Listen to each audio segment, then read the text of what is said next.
In the bustling city of Hartford, Officer Kate Thompson has always believed in the power of the law. Driven by the legacy of her late father, she lives by the rules and prides herself on her unshakable sense of duty. But when a routine traffic stop spirals out of control, Kate finds herself accused of racial profiling by none other than Judge Marcus Bennett, a revered figure in criminal justice reform whose mere presence commands respect. The incident, captured and shared by a crowd of onlookers, explodes into a media frenzy. With public scrutiny threatening her career and her confidence in tatters, Kate faces an unexpected choice: fight to clear her name or accept Marcus's offer to join a program designed to challenge the very biases she's accused of harboring. As Kate embarks on a journey of self-discovery, partnering with Marcus in the fight for reform, they uncover unsettling truths about the system and each other. Haunted by a past that binds them in ways neither could have foreseen, they must confront the shadows of their own prejudices and make choices that will determine the future of a community on the brink. Will they bridge the divide, or will the weight of generations pull them apart? Shadows of Authority is a gripping tale of redemption, systemic injustice, and the courage to change in a world where the line between right and wrong is anything but clear. Downtown Hartford bustled with morning energy, and the crisp autumn air carried a hint of urgency. Officer Kate Thompson adjusted her grip on the steering wheel as the radio crackled, delivering the news. A luxury black sedan reported stolen had been sighted near the financial district. "There," she muttered, spotting the gleaming car. Kate's eyes narrowed. Determined, she flipped on her siren, weaving through traffic and pulling the vehicle over. The sedan eased to a stop. Kate approached, her heart pounding. The driver's side window rolled down to reveal a tall, composed man in an impeccable suit. "License and registration," Kate ordered, one hand on her holster. The man tilted his head, his dark eyes unwavering. "Of course, officer," he said smoothly. "But may I ask what the problem is?" Kate's jaw tightened. "This vehicle matches the description of a stolen car, sir." He complied without protest, handing over his documents. "Judge Marcus Bennett," he introduced himself, his voice calm but edged with a quiet authority. A crowd began to gather, phones out, recording. Kate's instincts clashed with doubt, but she forced herself to stay firm. "Step out of the vehicle," she said. The tension thickened as Marcus, with a dignified sigh, complied. Scene ends as Kate feels a knot of dread tightening in her gut, the cameras capturing every moment. Back at the Hartford Police Department, Kate slammed her locker shut, the metallic clang echoing her frustration. Captain Harris waited, arms crossed. "What were you thinking, Thompson?" Harris demanded. His voice was low but brimming with disappointment. Kate stiffened. "I followed procedure, sir." The car matched the description. Harris's frown deepened. "That man was Judge Marcus Bennett. Do you have any idea what kind of firestorm you've ignited?" Kate's stomach lurched. The news had spread like wildfire, and now the department's internal affairs were investigating. "He's a prominent figure, Kate," Harris continued, "an advocate for justice reform. And you," he exhaled sharply, "you've made this department look like a joke." Kate opened her mouth to argue, but the weight of her mistake pressed down on her.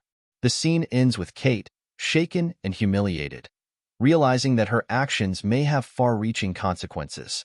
Marcus Bennett's courthouse office felt imposing, with high ceilings and dark wood that whispered of authority. Kate sat stiffly, her uniform immaculate despite the turmoil she felt inside. Captain Harris stood beside her, his posture equally rigid. Marcus, seated across from them, folded his hands. "I could press charges," he began, his voice even, "or seek a public apology." Kate braced herself for the worst. "But I won't," Marcus continued, his eyes locking onto hers. "Instead, I'm offering you a chance to be part of a program I'm launching, training officers to handle implicit bias and racial profiling." Kate's eyes widened. "What?" Harris frowned. "Is this some kind of punishment?" Marcus's gaze didn't waver. "No, Captain. It's an opportunity. I believe Officer Thompson acted out of a sense of duty, not malice. This program could make her a catalyst for change." Kate's pride and confusion collided. Accepting would mean admitting fault, but it also presented a path forward. The scene ends with Marcus's words hanging in the air. Think about it. Kate sat in her dimly lit apartment, the silence pressing in on her. Photos of her father in uniform lined the walls, each one a reminder of the hero she tried to emulate. "You'd be disappointed in me, wouldn't you?" she whispered, her voice cracking. Memories of her father flooded back. His laughter, his unwavering sense of justice. She remembered the day he died, the grief that spurred her into the force. But today, doubt gnawed at her. Had she really honored his legacy? Her phone buzzed. A news report of her encounter with Marcus flashed on the screen. The humiliation burned deep, but so did a growing realization. Maybe she needed to face her flaws head-on. The scene closes with Kate staring at her reflection in the window, grappling with the fear of not living up to her father's memory. Kate found herself back at the scene of the incident, her plainclothes doing little to make her feel less exposed. The street was quieter now, but the memory of that morning lingered. "Officer Thompson," a familiar voice called. Marcus Bennett stood nearby, his expression unreadable. "What are you doing here?" Kate asked, bracing for confrontation. Marcus approached, his hands in his pockets. Reflecting. "This spot changed both our lives." He studied her. "Have you decided?" Kate swallowed. "I don't know if I'm the right person for this." Marcus's gaze softened. "The right person is someone willing to learn, even when it's uncomfortable. You don't have to be perfect, Officer Thompson.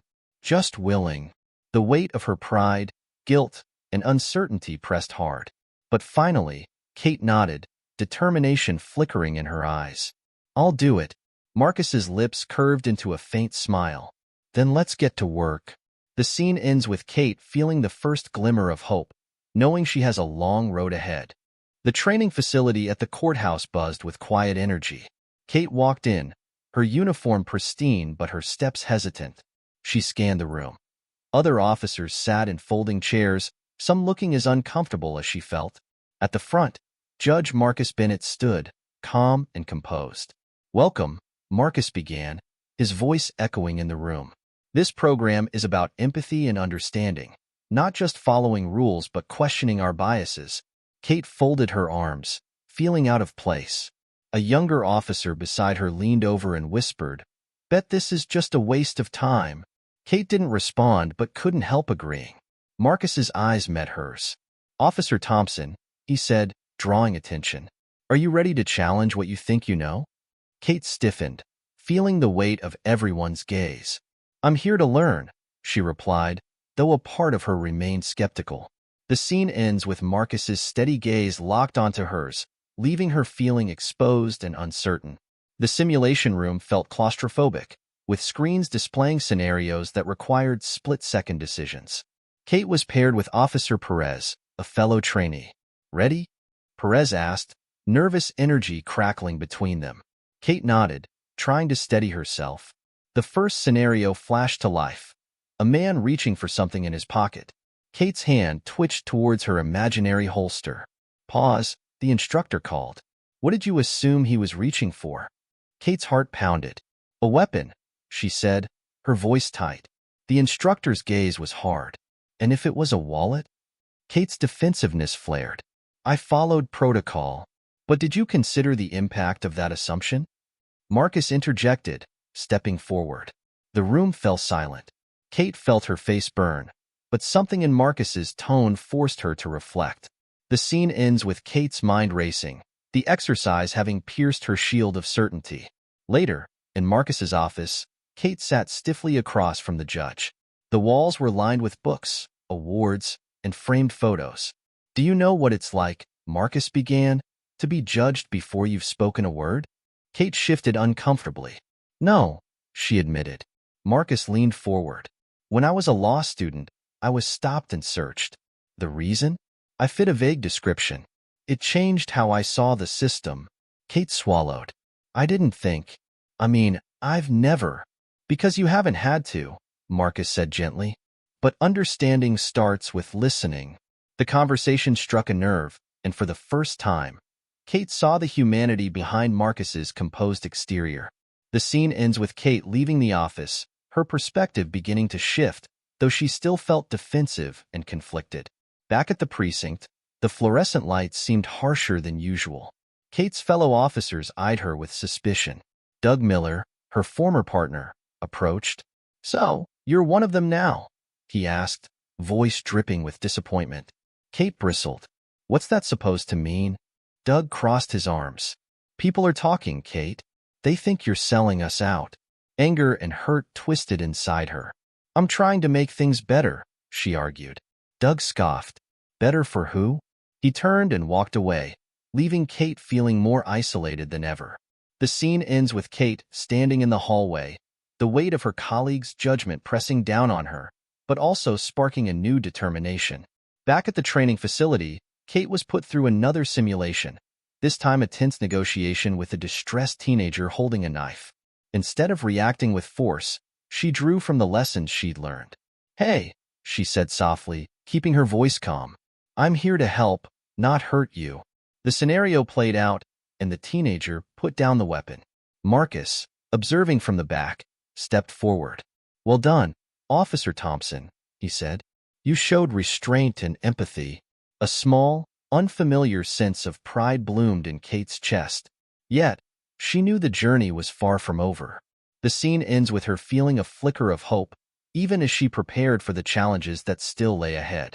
Kate sat on the floor of her apartment, surrounded by her father's old case files. The yellowed papers and handwritten notes were a window into his past, and she searched them for understanding. She picked up a report on a case involving a black teenager accused of theft, only to find a note her father had scrawled. "Something feels off. Need more evidence." Kate frowned, her heart heavy. Had her father questioned the system, too? Was he more aware of bias than she had realized? The weight of her fear, that she would never measure up to him, clashed with the revelation that he might have faced the same struggles. Her phone buzzed. Marcus had invited her to a group session at the training facility, but the questions swirling in her mind made her hesitate. The scene ends with Kate clutching her father's note, determined to find answers but unsure of how to reconcile the past with the present. The training facility buzzed with tension as officers gathered for a group session. Marcus opened the floor for discussion on the importance of bias training. "This is ridiculous," Officer Harris, a veteran with a skeptical scowl, said.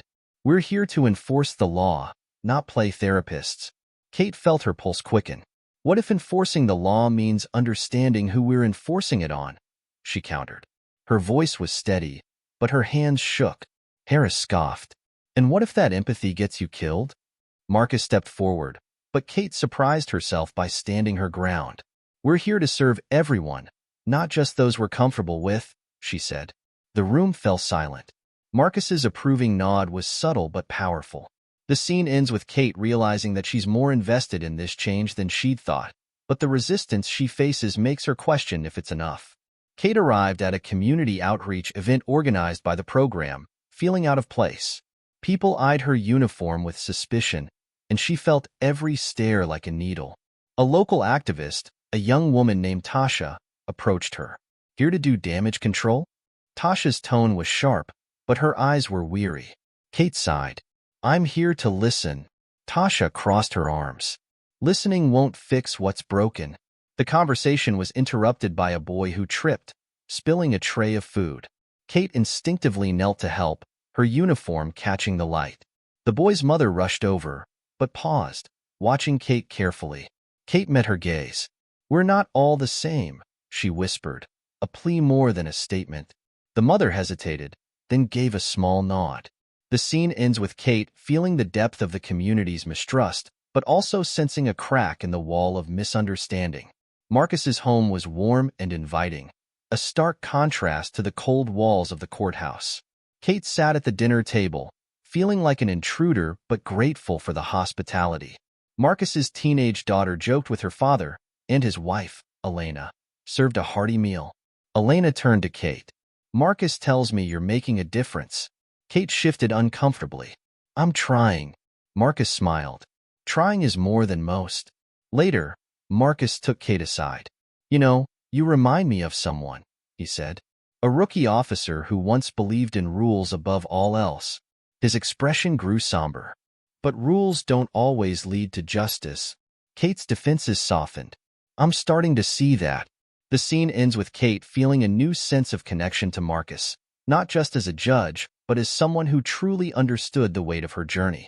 Back at the precinct, Kate's progress felt fragile. She was ambushed by Officer Doug Miller, who cornered her by the lockers. "Think you're better than us now?" Doug's voice was cold. Kate's temper flared.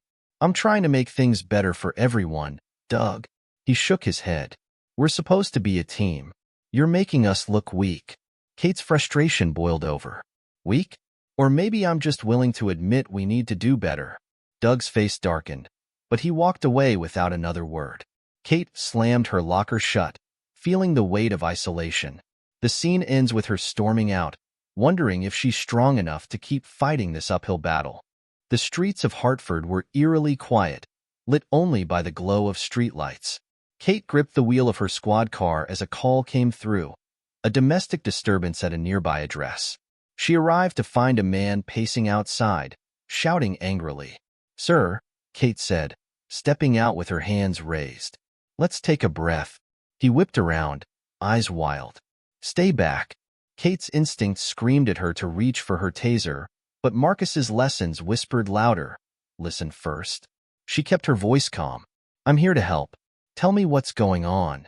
The man hesitated, the fight draining from his posture. "My sister's inside," he muttered. "We had a stupid argument, but she's scared now." Kate approached slowly. "Let's talk to her together, okay?" The situation de-escalated, and the man eventually agreed to mediation. As Kate drove away, relief mingled with doubt. Had she really changed, or was it luck? The scene ends with Kate staring into the night, haunted by questions of whether her new approach could always work. The next morning, Kate sat in a department meeting. The chief's glare was icy. "Thompson," he barked, "explain why you didn't use force last night." Kate's back stiffened. "I defused the situation without it, sir." The chief slammed his hand on the table. "You put yourself and others at risk. We can't afford hesitation." Marcus, who had been invited to observe, stood up. "Chief," he said evenly, "isn't the goal to protect everyone, including suspects?" The room fell silent. The chief scowled but didn't argue. Kate's heart pounded, grateful for Marcus's defense, but shaken by the resistance she faced.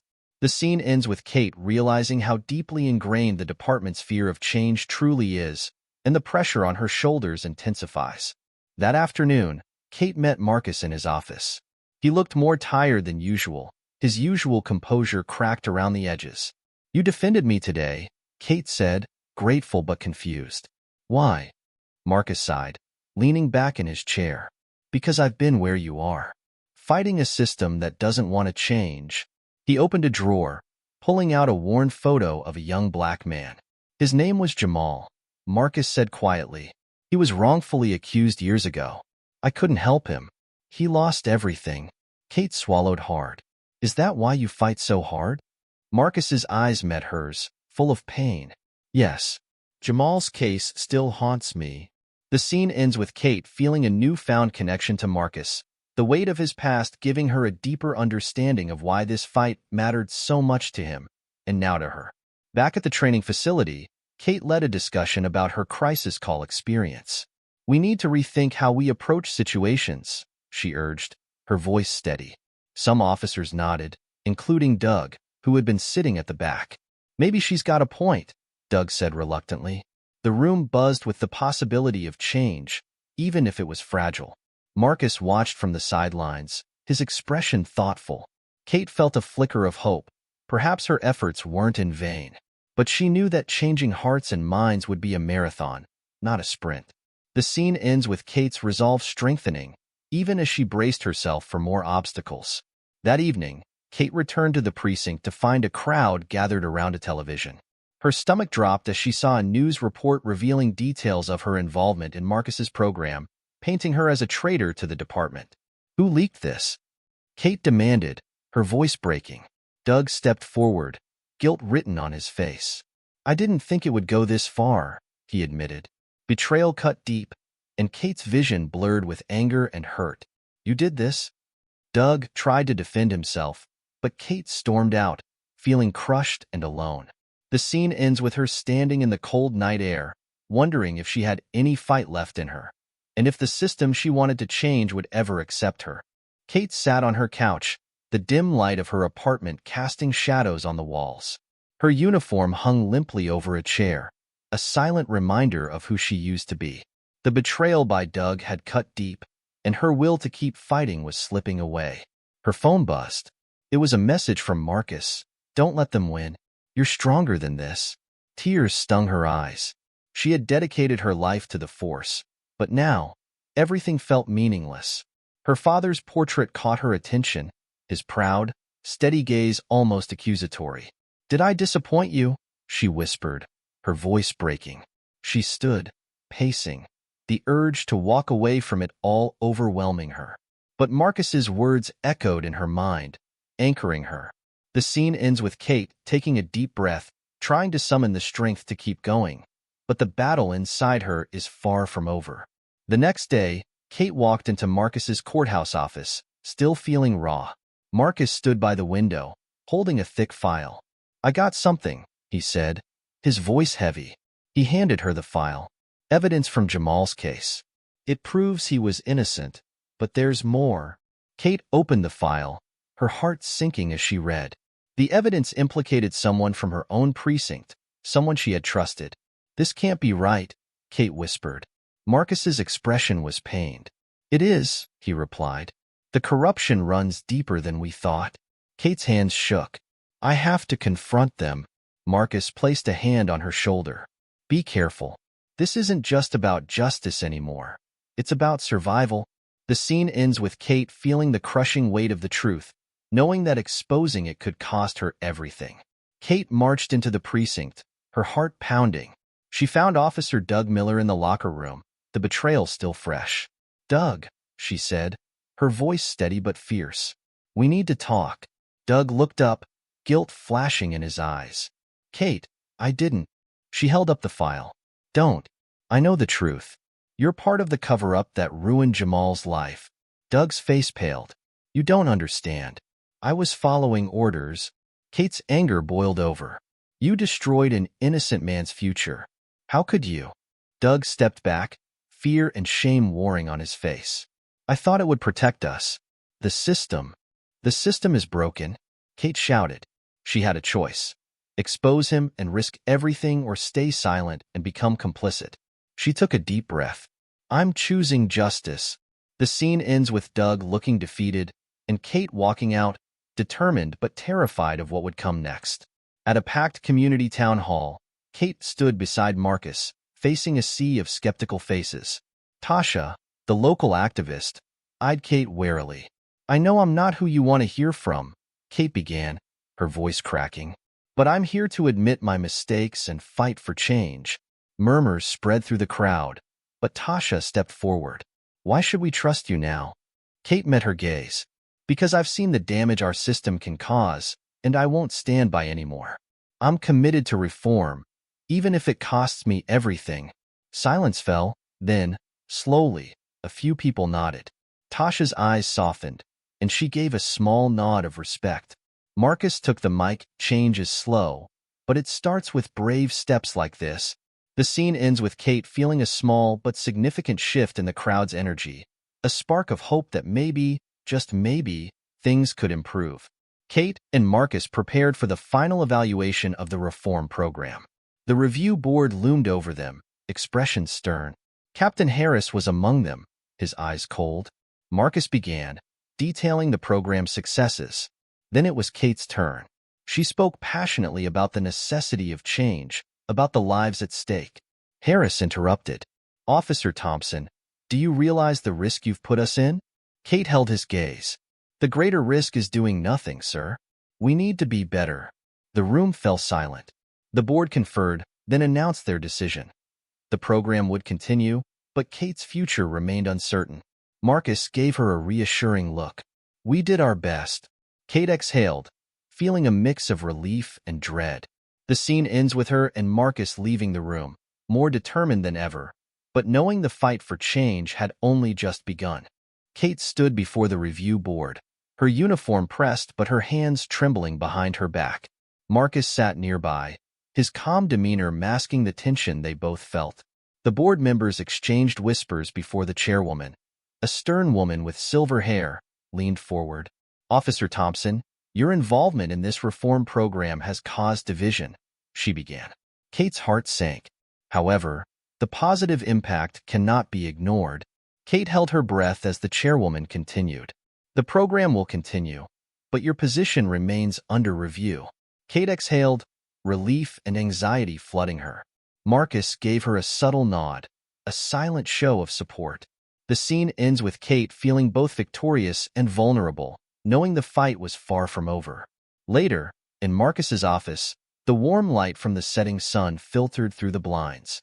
Marcus packed away files, his movements uncharacteristically slow. "You're leaving?" Kate asked, her voice tight. Marcus sighed. "Just for a while. This fight has taken its toll." Kate bit her lip. "I don't know if I can do this without you." Marcus smiled softly. "You don't have to. You've grown, Kate. You're ready to lead." The weight of his words settled on her. They shared a moment of silence, a mutual respect hanging in the air. Marcus placed a hand on her shoulder. "Keep pushing forward. You've got this." The scene ends with Kate watching him go, feeling the heavy responsibility that now rested solely on her shoulders. Back at the precinct, Kate packed her things when Doug approached, looking sheepish. "Kate," he started, rubbing the back of his neck. "I've been thinking." She stiffened. "About what?" Doug's face softened. "About everything. You were right. The system does need to change." Kate's eyes widened. "You're serious?" He nodded. "I'm ready to help, if you'll have me." A wave of emotion hit her. I'd like that," she replied, a hesitant smile forming. They shook hands, and the tension between them began to dissipate. The scene ends with Kate feeling a renewed sense of purpose, bolstered by the unexpected support from her former partner. At a community outreach event, Kate stood on stage, scanning the crowd. Familiar faces stared back. Tasha, the activist, and families who had once viewed her with suspicion. She took a deep breath. "I made mistakes," Kate admitted, her voice steady. "But I'm committed to being better and making this city safer for everyone." Tasha stepped forward, arms crossed. "Words are one thing. Actions are another." Kate met her gaze. "Then hold me accountable. I'm here to listen and learn." The crowd murmured, and to Kate's surprise, Tasha's expression softened. "We'll be watching," she said, but there was a hint of approval. The scene ends with Kate feeling the community's cautious but hopeful support, a small victory in her ongoing mission. Back on patrol, Kate drove through downtown Hartford. The city buzzed with life, but she saw it differently now. She slowed as she spotted Marcus walking with his family, their laughter filling the air. He caught her eye and nodded, a silent acknowledgement of their journey. Kate's radio crackled, and she responded with a renewed sense of purpose. As she drove on, she noticed people waving, a sign that trust was beginning to grow. She smiled to herself, knowing the work was far from over, but feeling ready to face whatever came next. The scene ends with Kate moving forward, hopeful and determined, as the sun set over Hartford, a city slowly but surely on the path to change.